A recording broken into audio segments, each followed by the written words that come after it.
Адам ағзасы қанмен толық қамтамасыз етілгендіктен, қан тамырлардың саулығы маңызды. Қан тамырлардың ластануы мүшелердің дұрыс жұмыс істемеуіне, қан айналымының бұзылуына әкеледі. Қан тамырларда жинақталған холестерин мөлшерінің көп болуы адам өмірі үшін қауіпті. Ағзадағы холестерин деңгейінің жоғарылауы жүрек қан тамыр жүйесінің жұмысының бұзылуына, ақауларға әкелуі мүмкін. Холестерин деңгейінің жоғары немесе төмен екендігі зертханалық қан анализінің көмегімен ғана анықталады. Сондықтан дәрігерлер холестерин деңгейін кем дегенде 3 жылда бір рет тексеруді ұсынады. Дұрыс тамақтанбау, темекі тарту, артериалды гипертензия, семіздік, алкогольді ішімдікті көп ішу, қан диабеті, күйзеліс сияқты факторлар қан тамырлардың ішкі қабатына холестериннің сіңіп, қан тамырларының тарылуына алып келеді. Қалай оның алдын алуға болады? Ендеше арнамызға тіркеліп, видеоны соңына дейін қараңыз.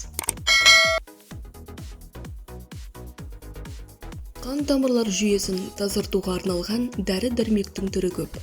Әрине, ең алдымен дәрігерден кеңес алып, ем қабылдау керек. Одан бөлек, жейтін асыңызға да үлкен мән беру керек. Ауру астан деп халқымыз бекер айтпаған. Қарапайым тағамдармен қан тамырлардың тазалығын сақтауға болады. Біз сіздерге көмегі мол, ең пайдалы деген мына тағамдарды ас мәзіріне үнемі қосып отыруға кеңес береміз. Біріншісі алма. Қарапайым ғана алма. Бірақ қандай алма жеген дұрыс? Қызыл, жасыл, сары немесе кепкен алма? Сіз білесіз бе, алманың түсіне қабағындағы пигменттердің, хлорофилдің болуы әсер етеді. Жасыл алмаларда қанттың ең аз мөлшері бар, сондықтан жасыл алманың калориясы аз. Бірақ оның құрамында ең құнды заттар мен қышқылдар бар. Олардың ішінде организмнен улы заттарды кетіруге қабілетті талшықтар бар.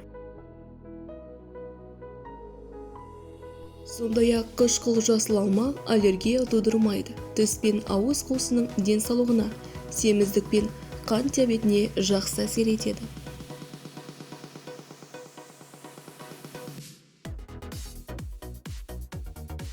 Қызыл алма.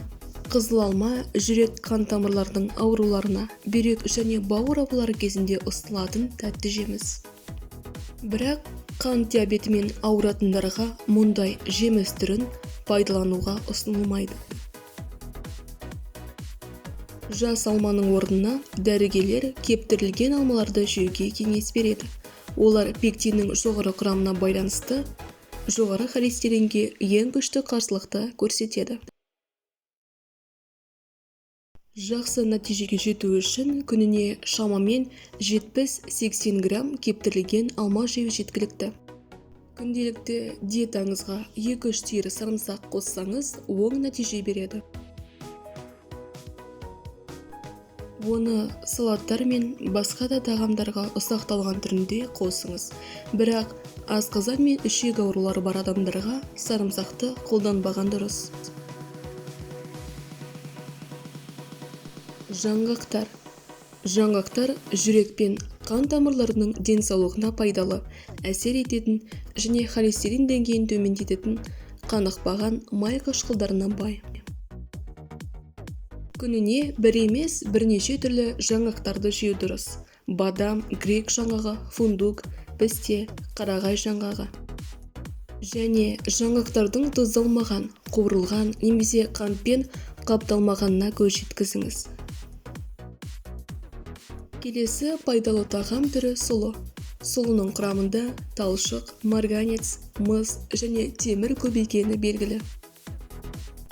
Ғалымдар сұлы майының холестеринді, қандағы қантты және жүрек тамыр ауруларының қаупін төмендететінін дәлелдеді. Ал Гейдельберг университетінде жүргізілген зерттеу жарма құрамындағы полифенолдардың қабынуға қарсы және ісікке қарсы қасиеті бар екенін көрсетті. Видеода айтылған ақпараттардың пайдалы кеңес екенін ұмытпаңыз. Денсаулығымызды сақтайық. Денсаулық Алланың берген аманаты.